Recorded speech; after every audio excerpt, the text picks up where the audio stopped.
દેવભૂમિ દ્વારકાના જામ ખંભાળિયામાં પ્રેમીએ યુવતીને છરીના ઘા ઝીંકી દીધા। 22 વર્ષીય યુવકે એક તરફી પ્રેમમાં પાગલ થઈને યુવતી પર જીવલેણ હુમલો કર્યો। પ્રેમીએ યુવતી પાસે જબરદસ્તી સંબંધ બાંધવા માટે દબાણ કર્યું હતું। યુવતીએ ના પાડતા પાગલ પ્રેમીએ છરીથી હુમલો કરી દીધો। ઇજાગ્રસ્ત યુવતી જામ ખંભાળિયાની હોસ્પિટલમાં સારવાર હેઠળ છે। સમગ્ર મામલે પોલીસે વધુ તપાસ શરૂ કરી છે।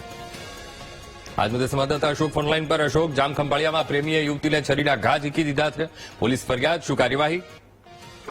જી, વાત કરવામાં આવે તો દેવભૂમિ દ્વારકા જિલ્લાનો મુખ્ય મથક જામ ખંભાળિયા કે જ્યાં ગઈકાલે સાંજે એક પ્રેમી પાગલ યુવકે એક તરફી પ્રેમમાં પ્રેમિકાને છરીના ઘા ઝીંક્યા છે અને એટલું જ નહીં, યુવતીને સારવાર દરમિયાન 52 જેટલા ટાંકા આવેલા છે। સમગ્ર ઘટનાની જાણ જ્યારે દ્વારકા પોલીસને થઈ, દ્વારકા પોલીસ સરકારી જામ ખંભાળિયા હોસ્પિટલે દોડી ગઈ હતી અને પાગલ પ્રેમીની ધરપકડ પણ કરી છે। અને આગળ શું કાર્યવાહી કરવી તેના અંગે પરિવારજનો અને સમાજના આગેવાનો પણ પોલીસ પ્રત્યે એક આશા જગાવી રહ્યા છે કે આવા એકતરફી પ્રેમના બનાવોમાં કોઈ યુવતીને ફરી વખત નુકસાન ન થાય એટલા માટે ખાસ કરી અને આશા સેવાઈ રહી છે કે પોલીસ કંઈક પોઝિટિવ કાર્યવાહી કરશે। જી અંકુર। જી બિલકુલ અશોક, સમગ્ર માહિતી સાથે જોડાવા બદલ આપનો આભાર।